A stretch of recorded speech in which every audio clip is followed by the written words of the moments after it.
right here is where I want to put the headphone jack. Scotty Allen is an engineer and filmmaker who posts videos modifying smartphones. He lives in Shenzhen in China and was inspired by the city's busy electronics markets to have a go at modding his own devices. Millions of people have watched him add a working headphone jack to the iPhone 7 after Apple removed it, and his latest experiment is adding wireless charging to an old phone. Obviously, you shouldn't attempt this unless you know what you're doing. You could wreck your phone, and there are safety risks.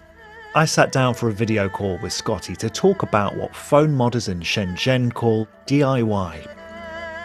What inspired the headphone jack project was, one, this frustration with not having the headphone jack anymore. I have some nice in-ear headphones that I still really love, and carrying around an adapter didn't strike me as very much fun, and I really wanted to see if it was possible. What was the process of putting a headphone jack back into the iPhone like? The process was way more involved and way more frustrating than I possibly could have imagined.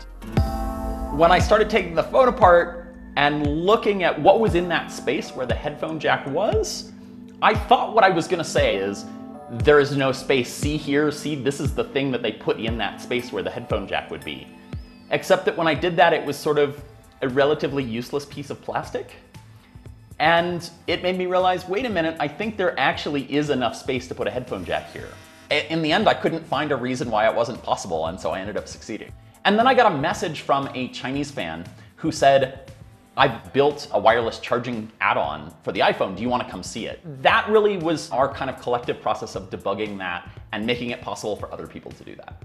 When you modify your phones, what's the worst thing that's happened? The worst thing that happens, and this happens semi-regularly unfortunately, is that I break a logic board, which is sort of the heart of the phone. It's like the motherboard in a computer. Because of that, it makes up the bulk of the price of the phone. How much do you think your projects have cost you in total? It's in the thousands. I think it's probably less than 10,000 still, but I wouldn't really want to calculate it close enough to figure out what. It hurts to think about that. Is there anything left that you'd like to put into a phone? What do you want to get in there next? You know, there are a lot of things that viewers and fans have suggested.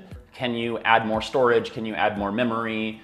Can you add an SD card? I'm very careful to choose which projects I tackle based on which ones I think are possible. And not everything is equally possible. So one I get a lot is, can you add a Touch ID button to an iPhone X? And that sounds pretty close to impossibly hard. Why do you think people try and add features onto old phones? Is it a cost-saving measure?